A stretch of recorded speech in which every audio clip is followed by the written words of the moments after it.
Glad you could join us at 6 in the morning here in Singapore, 11 in the evening in London, and 1 a.m.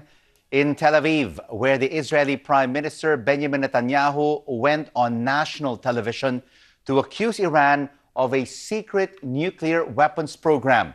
He claimed to have thousands of pages of top secret documents proving that Tehran had deceived the world about its nuclear ambitions. Iran has dismissed it as a rehashing of old claims, but Mr. Netanyahu said he has conclusive proof. Iran lied about never having a nuclear weapons program. 100,000 secret files prove that they lied. Second, even after the deal, Iran continued to preserve and expand its nuclear weapons know-how for future use. Why would a terrorist regime hide and meticulously catalog its secret nuclear files, if not to use them at a later date? Mr. Netanyahu's claims come just before President Donald Trump has to decide whether to stick with the Iran nuclear deal or walk away. The U.S. president has long criticized the terms of the agreement. This is what he had to say on Monday at the White House. They're not sitting back idly. They're setting off missiles, which they say are for television purposes. I don't think so. So we'll see what happens. I'm not telling you what I'm doing, but a lot of people think they know. And on or before the 12th, we'll make a decision. That doesn't mean we won't negotiate a real agreement. Iran has hit back at the claims. In a tweet, the Iranian Foreign Minister Javad Zarif accused President Trump of jumping on a rehash of old allegations already dealt with by the International Atomic Energy Agency.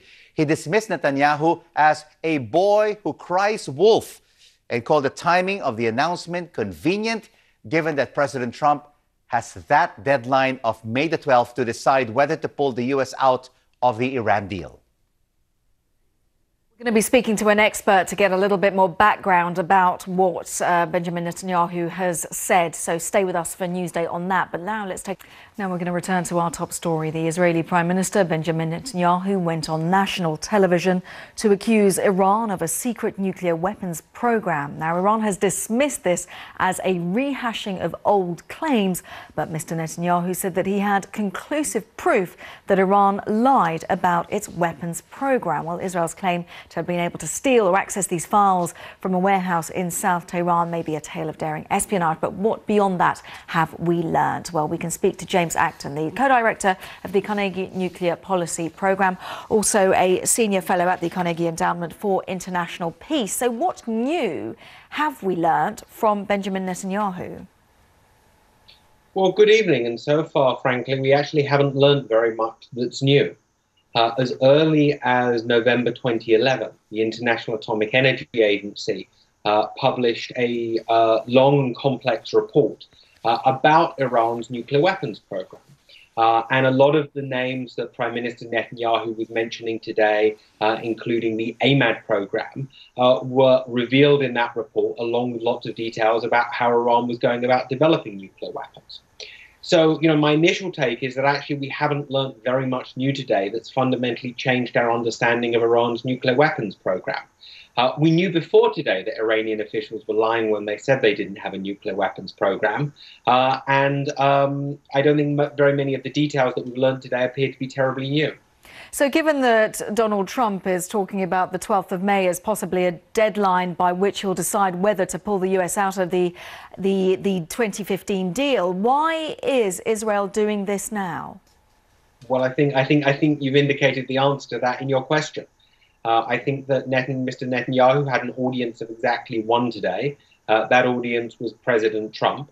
By all accounts, President Trump is veering towards withdrawing from the Iran deal, or at least stopping granting Iran some forms of sanctions relief that would ultimately lead to the deal's collapse. He hasn't yet announced that's what he's going to do. Presumably he is not completely decided yet.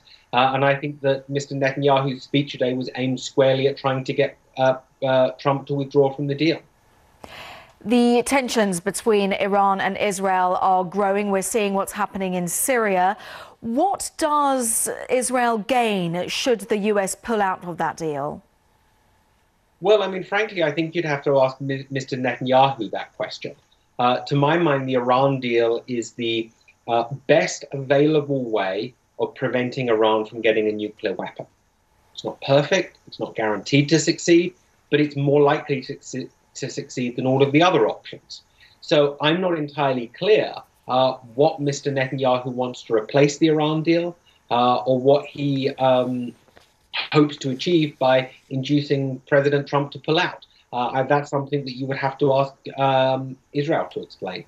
So just to take this into a broader context, then we're talking about why now? Why is Israel doing this at this particular period in time? What's your reading of what could happen next in that case? Right. So, I mean, the next decision that the US has to take is on the 12th of May.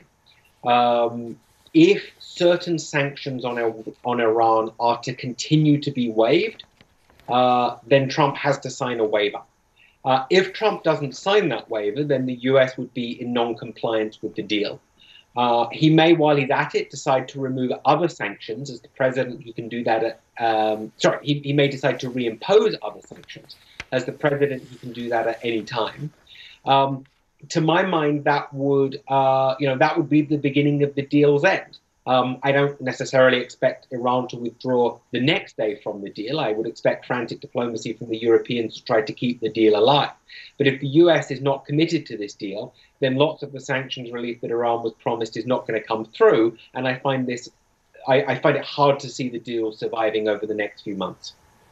Fascinating to have your insight. Well, we'll see what the 12th of May, what that deadline will bring. James Acton, co-director of the Carnegie Nuclear Policy Programme. For the time being, thank you so much. Thank you. Israel's Prime Minister Benjamin Netanyahu today accused Iran's government of, quote, brazenly lying about its past nuclear weapons ambitions. Speaking in Tel Aviv today, Netanyahu said recovered documents prove that Tehran did have a secret nuclear weapons program before it signed the Iran nuclear deal in 2015. He also claimed that Iran's government is continuing to pursue nuclear weapons development, and he urged President Trump to pull the U.S. out of the deal before the upcoming May 12th deadline. So this is a terrible deal. It should never have been concluded. And in a few days' time, President Trump will make his decision on what to do with the nuclear deal. I'm sure he'll do the right thing. The right thing for the United States, the right thing for Israel, and the right thing for the peace of the world. Minutes later, Mr. Trump held a joint news conference alongside Nigeria's president. Mr. Trump, who spoke with Netanyahu by phone last night, added that today's presentation only added to his own skepticism of the Iran deal. I'm not telling you what I'm doing, but a lot of people think they know. And on or before the 12th, we'll make a decision. That doesn't mean we won't negotiate a real agreement. I think, if anything, what's happening today and what's happened over the last little while and what we've learned has really shown that I've been 100% right. Iranian officials denounced Netanyahu, and a state-run news agency in Iran said he is, quote, famous for ridiculous shows. For more on all this, William Brangham is back. So does Israel's presentation today add to our understanding of Iran's nuclear ambitions? And what does this mean for the Iran deal going forward? For that, I'm joined now by physicist and former Arms Control Inspector David Albright. He's currently president of the Institute for Science and International Security. Welcome back to the NewsHour. Oh, good to be here. So that was quite a presentation that Netanyahu put on today. The Israelis allegedly got into this secret building in Tehran and got out tens of thousands of documents and files pertaining to Iran's older nuclear program. First off, do you believe that this cache that they have is real? And if so, what does this tell us? How big a deal is this? Well, it's hard to know. I mean, is it real? I mean, the Israelis make it clear that the U.S. will vouch for it. The U.S. has the complete set. So I would start by assuming it is real, and the Israelis are quite capable of getting into Tehran. It's pretty remarkable what they did to get into a warehouse and remove that much information and get it out of Iran. So it's quite an intelligence coup, and Israelis make it clear it's a huge amount of information. It surprised them how wide and deep the Iranian nuclear weapons program, just how many things they didn't know about. I mean, is a constant message today from the Israelis. So, and they've only begun the assessment. I mean, they obtained these documents, they said, several weeks ago. Some people have been pointing out today that some of the details that Netanyahu addressed are not necessarily new. The scientist involved, the name of this original program, that we knew a lot of this information already.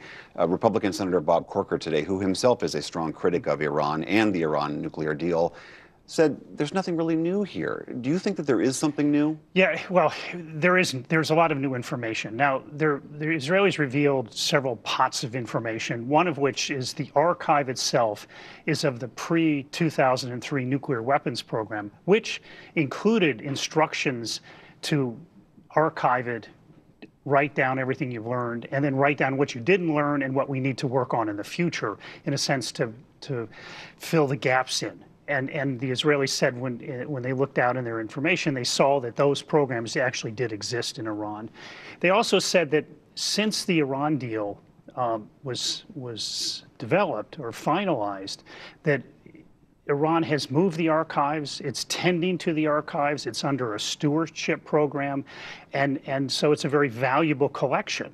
And the Israelis would say, why would they go to that trouble if they don't intend to use it in the future, at least to maintain an option to use it in the future? But is simply hoarding documents that pertain to your older nuclear program in itself a violation of the Iran deal? I think lawyers are going to have to argue that. And my experience is involved in the uncovering of other nuclear weapons programs, is the hoarding of documents to this extent would essentially say to you that they're hiding a nuclear weapons program. Saving them for another day. And saving them for another day. If we looked at the South African program and they had done such a thing when they got rid of their nuclear weapons, or if Libya had done the same thing when they got rid of their nuclear weapons program, people would have screamed bloody murder. Some people have said today that we knew all along, even though Iran denied it, that they had a nuclear program going before, and that the whole point of the Iran nuclear deal was to curtail those ambitions and to put in strict oversight so that they wouldn't expand it. And so could you read this revelation today as further reasons to keep the deal intact, which is the opposite of what the Israelis are arguing? Yeah, no, I think you can. I mean, you can argue that this is now the chance to really nail Iran on its violations of the Nuclear Non-Proliferation Treaty and to get them to reveal the program, get rid of it, and allow long-term monitoring of the facilities and people that were involved in the program. So you can, and having the nuclear deal in place is good. But on the other hand, because this archive seems to be kept to use in the future, it actually is a little chilling about the sunsets that we face in the Iran nuclear deal. They look a little more deadly. This is the parts of the deal that will disappear and relieve Iran of some of the strict oversight in coming years. That's right. The timing of this also seems important. In about 10 days, President Trump has to certify whether the Iranians have been living up to their end of the bargain. Clearly, it seems that Netanyahu, who cannot stand this deal, would like the president to be swayed by this. Do you think this is going to work? If this audience essentially was won for Netanyahu, I think he's trying to convince Iran to walk away from the deal and hand him a more substantive nuclear reason to do so. So I think whether he succeeds in that, I don't know. I mean, President Trump has also said that he's open to fix the deal, and his negotiators are working, probably as we speak, to fix the deal as he's outlined. And this revelation by Israel today does not eliminate the fixes that can be done. I would argue it could strengthen the ability to fix this deal. But again, we'll have to see. David Albright, thank you very much. Thank you.